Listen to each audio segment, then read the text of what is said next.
Yahoo minasan, welcome back again with Mr. K di sini. Sesuai janji dari konten React 1007, ini saatnya ngobrol ngalor ngidul membahas Kozuki Oden dimulai. So, without any long again, let's go mawon menuju ke konten.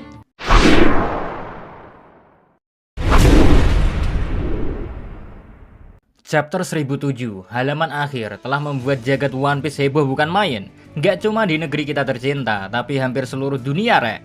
Di per-YouTubean pun juga begitu, gak kalah juga hype-nya. Semuanya punya ekspresi yang sama ketika baca pertama kali chapter 1007. What? Oden masih hidup? Dan Mr. K juga yakin mayoritas fans One Piece bertanya-tanya, kok bisa sih? Well, jawabannya jika tak ingin pikir pusing, sebenarnya simple kok. Semua terserah Oda Sensei. Dia mengakannya kok Anda yang ribet. Cuman, Mr. K paham kok, banyak orang gak mau menerima jawaban simple ini. Termasuk diriku sendiri. Kenapa? Apa serunya coba? Enjoy baca manga One Piece kok sama seperti enjoy baca manga romance. Serial ini bisa bertahan sampai puluhan tahun karena tiap momen yang ada bisa jadi hal yang dibicarakan. Seperti kejadian yang terjadi di chapter 1007 ketika Oden tampil. Perbincangan hangat terjadi di mana-mana, baik di sosmed maupun real life. Back to topic, kembali ke chapter 1007. Benarkah itu Kozuki Oden? Sebelum Mr. K memberikan pendapatku, akan Mr. K komentari satu-satu opini lain yang viral terkait Kozuki Oden. Yang pertama, Kozuki Oden masih hidup karena di manga chapter 972 gak ada kuburannya, hanya siluet kepala Oden ditembak saja. Pendapat Mr. K, kalau sosok karakter di One Piece patokannya adalah orang meninggal, harus kelihatan mayatnya dan kuburannya. Lalu yang ditunjukkan Oda Sensei pada kita di momen kematian Belmere, Dr. Hirulup, Rocinante, Dr. Clover, Nico Olivia, Pedro, dan seingat Mr. K ada lagi, cuma lupa. Yang jelas semua dari mereka gak ditampilkan mayatnya. Ya, kalau mayat jadi alasan utama, itu artinya beberapa dari mereka masih hidupkah? Atau bisa saja Goldie Roger masih hidup? Lawang kita gak melihat mayatnya. Yang kedua, Kozuki Oden masih hidup karena di chapter 972 ketika Oden memberikan Enma dan Amino Habakiri pada Toki. Toki sama sekali gak bersedih, padahal Oden akan dieksekusi mati. Itu berarti Toki merasa yakin Oden gak akan meninggal. Pendapat Mr. K ya, opini ini muncul mungkin karena kekuatan Kozuki Toki yang bisa mengirim satu orang atau banyak orang ke masa depan sesuai dengan yang Toki inginkan. Gak ada yang tahu sedahsyat apa kekuatan Toki Nomi. Jadi bisa saja kan Toki datang ke eksekusi Oden lalu mengirimnya ke masa depan. Atau mungkin Toki bisa menggunakan kekuatannya secara jarak jauh.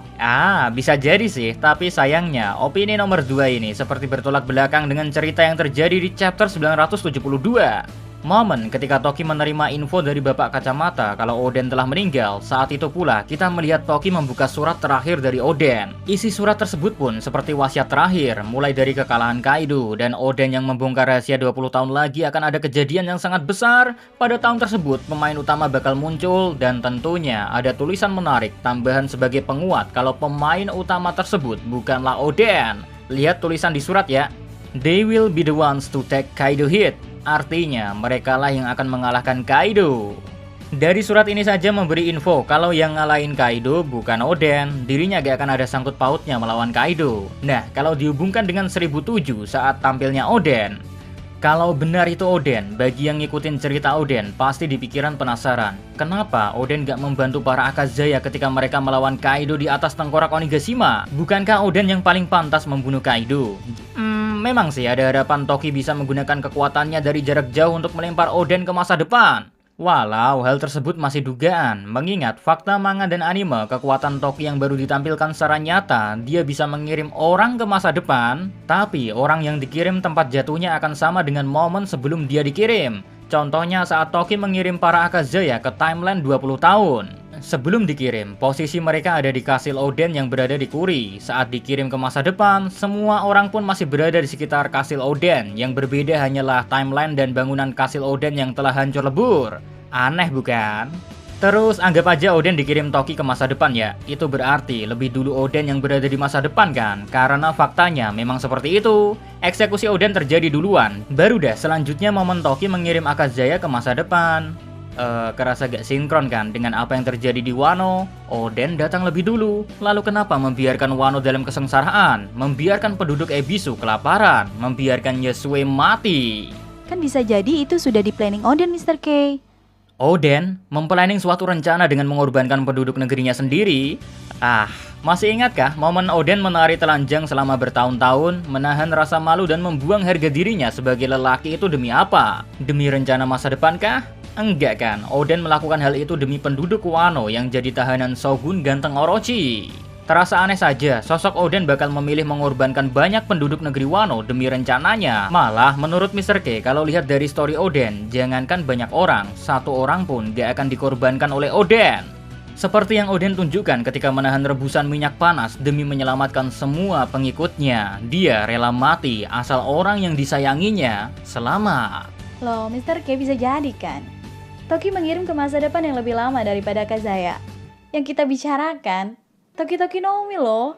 Jadi bisa aja Kazaya dikirim ke timeline yang lebih dulu daripada timelinenya Oden. Jadi make sense, Min. Well, anggap saja Toki punya kekuatan mengirim seperti itu. Oden langsung tiba di Onigashima lah. Anggap aja seperti itu. Kesampingkan masalah bukti orang yang dikirim Toki harus berada di tempat yang sama. Kesampingkan hal itu dulu, oke? Nah, walaupun dikesampingkan buktinya, tetap saja gak mengubah fakta kalau skenarionya seperti itu. Minimal Oden tahu berbagai kejadian penting yang terjadi di Onigashima.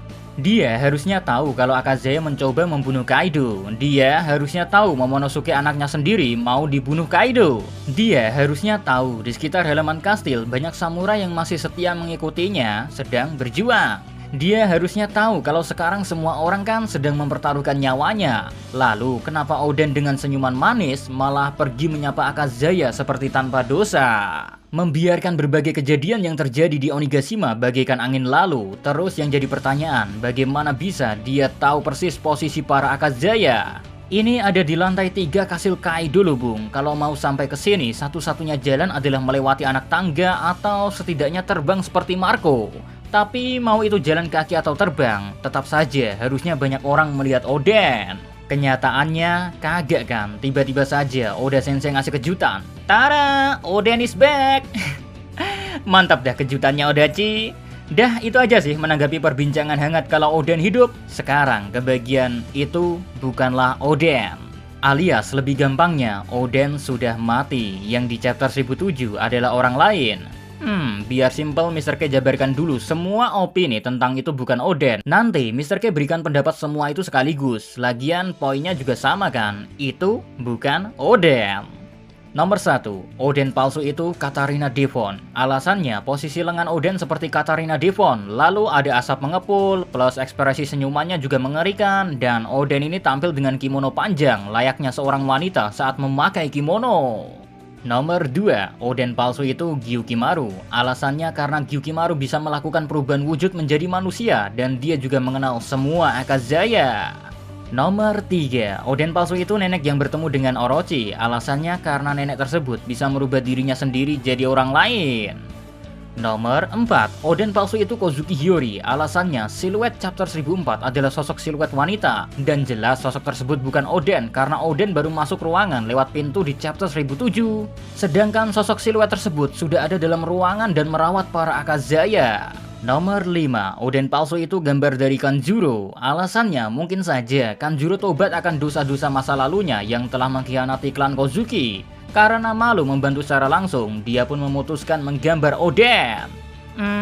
Udah 5 itu aja sih sepertinya opini yang paling bikin rasa penasaran banyak fans One Piece. Kalau sekiranya ada lagi silahkan tambahkan di komentar, oke? Sekarang Mr. K berikan obrolan ngalor ngidulku yang juga masih yakin kalau Oden telah meninggal. Nanti dicocokkan dengan 5 karakter yang dicurigai sebagai Oden palsu. Petunjuk gambar Kozuki Oden di chapter 1007. Gambar yang ditampilkan tak seperti Oden yang dikenalkan Oda Sensei dalam flashback story Oden. Contoh nyatanya adalah pedang yang dibawanya. Jelas sekali, 2 pedang tersebut bukanlah Enma maupun Ame no Habakiri, melainkan pedang lain. Memang alasan ini kurang kuat mengingat pedang Enma dibawa oleh Zoro dan Ame no Habakiri dibawa oleh Tenguyama Hitetsu. Jadi bisa saja itu Oden asli yang membawa pedang lain karena sadar pedangnya sudah diberikan ke kedua anaknya. Ya, bisa jadi sih. Tapi story Oden sangatlah spesial guys. Sosok samurai yang jadi panutan hampir semua penduduk negeri Wano. Sosok yang karismanya melebihi Zoro. Mungkinkah sosok ini menghiraukan pedang aslinya, memilih pedang lain? Setahu Mister K yang suka nonton film tentang samurai maupun anime tentang samurai, katana adalah hal paling krusial yang menyangkut hidup mati seorang samurai. Ketika samurai punya penerus saat mati, maka katananya akan diwariskan ke penerusnya. Tapi kalau tak punya penerus, saat mati pun samurai lebih memilih katananya menjadi batu nisan terakhirnya. Kita tahu Oda Sensei pasti paham betul dengan story Jepang zaman feodal, terutama zaman samurai. Menurutmu, apakah Oda Sensei bakal menerobos rule etik samurai ini? Lanjut ke petunjuk berikutnya, cara berpakaian Oden sangatlah aneh. Kimono panjang. Style Oden seperti ini gak pernah ditampilkan sedikit pun di manganya. Wait, pernah sih sebenarnya. Itu terjadi di chapter 962. Ketika Oden akhirnya menerima Kinemon dan Denjiro secara resmi menjadikan pengikutnya, dan saat Oden dinobatkan sebagai Daimyokuri. Saat itu Oden tampil dengan style kimono panjang. Tapi jika melihat dengan hati-hati, Nio Dasuki alias pengikat lengan baju Oden tampilan di chapter 962 posisinya ada di depan. Berbeda bukan dengan Oden chapter 1007, kimononya dibiarkan sangat panjang tapi Nio Daisuke-nya ada di belakang. Kalau ini Oden, harusnya penampilannya sama dengan story yang diceritakan Odachi di flashback. Kimono dipendekkan untuk kegiatan sehari-hari, tapi di sini enggak. Kesannya tampilan Oden chapter kali ini kelihatan seperti sosok wanita elegan saat menggunakan kimono. Next, petunjuk berikutnya, cara bicara Oden mengindikasikan dia mengenal semua Akazaya, walau ada ucapan ambigu. Kalian sudah semakin tua ya? Yang kesannya gak pas diucapkan, mengingat yang jadi makin tua hanya beberapa orang saja, gak semua Akazaya bertambah tua. Tapi kesampingkan saja hal itu, karena petunjuk di chapter 1007 ini sangatlah sedikit jika hanya melihat dari ucapan secuil. Hanya kemungkinan Oden mengenal semua Akazaya yang bisa diambil di sini. Jadi kalau ini Oden palsu, berarti sosok Oden palsu ini kenal para Akazaya. Kalau begitu, melihat fakta yang sudah ditampilkan di manga yang kenal dengan Akazaya, kandidatnya Gyukimaru, Kanjuro, Kozuki Hiyori. Kalau Katarina Devon, sulit rasanya percaya itu Katarina Devon kalau hanya melihat posisi tangan, mengingat Katarina Devon gak pernah bertemu semua Akazaya. Clue-nya pun belum ada sama sekali, hanya imajinasi posisi lengan yang bisa jadi dasar. Jika andai pun itu Katarina Devon, Mr. K malah penasaran cara Odachi menyelundupkan Devon hingga sampai ke Onigashima lantai 3 Kastil Kaido dan mengenal semua Akazaya itu bagaimana? Kesampingkan Devon dulu, oke? Lanjut, mungkinkah itu Gyukimaru? Well, setahu Mr. K, perubahan wujud Gyukimaru selalu ada tanda mata yang sama, berwarna merah. But masih ada kemungkinan sih itu Gyukimaru, cuman agak bertolak belakang dengan tujuan aslinya ketika membantu Kawamatsu terkait senjata yang disembunyikan. Di situ jelas-jelas Gyukimaru bilang tugasnya sudah selesai. Aneh rasanya Gyukimaru tiba-tiba tampil sebagai Oden. Kenapa nggak sejak awal saja sebelum Battle Onigashima dimulai, Gyukimaru tampil sebagai Kozuki Oden? Lanjut ke Kanjuro. Bisa sih, tapi melihat kelakuan Kanjuro sampai endingnya tak menunjukkan sedikit pun ekspresi pengen membalas budi ataupun berbuat baik pada para Akazaya. Lawang Momo saja diserahkan pada Orochi dengan ekspresi tanpa dosa. Terus Mr. K gak pernah tahu ada kekuatan buah iblis yang bisa digunakan setelah mati, kecuali kekuatan buah iblisnya Brook. Di pikiran Mr. K jauh dari bayang-bayang Oden palsu itu adalah Kanjuro. And finally, kandidat selanjutnya adalah Kozuki Hiyori. Jelas sekali Hiyori mengenal semua Akazaya karena dia hidup bersama mereka. Plus ada kemisteriusan menyelimuti Kozuki Hiyori. Kenapa dia gak mau menemui semua Akazaya sebelum perang Onigashima dimulai? Dan dimana dia sekarang gak ada yang tahu sama sekali. Jadi ada kemungkinan kalau Oden palsu ini adalah Kozuki Hiyori. Tentunya ada alasannya Mr. K merasa Oden palsu tersebut adalah Hiyori. Chapter 1004, halaman akhir, sosok misterius yang ditampilkan ukuran tubuhnya kecil, bagaikan seorang wanita. Dia pun merawat luka-luka para Akazaya. Masih ingat bukan siapa yang merawat Zoro ketika terluka gara-gara killer? Hiyori lah yang merawat Zoro. Chapter 1007, ucapan Kawamatsu menanggapi sosok misterius yang merawat luka semua Akazaya. Kawamatsu seperti melihat sosok yang sangat dikenal. Tapi Kawamatsu minder, mustahil itu dia. Menurutnya itu adalah mimpi. Dari ucapan Kawamatsu saja, dia menyinggung Kozuki Toki. Tapi, benarkah itu Kozuki Toki? Guys, sadar atau tidak, Kozuki Toki dan Kozuki Hiyori adalah sosok yang bisa dibilang kembar jika melihat dari fisik. Warna rambut, cara berpakaian, fisiknya, wah, pokoknya samalah. Yang membedakan selama ini antara Toki dan Hiyori hanyalah style rambutnya. Nah, gimana kalau saat ngerawat para Akazaya, rambut Hiyori stylenya dirubah mirip seperti ibunya? Chapter 1000. Yap, sekalian gak salah dengar, Mr. K bilang chapter 1000, sebuah chapter spesial di mana Luffy menampilkan taringnya sebagai sosok yang akan menjadi raja kelak di hadapan Yonko, Big Mom, dan Kaido.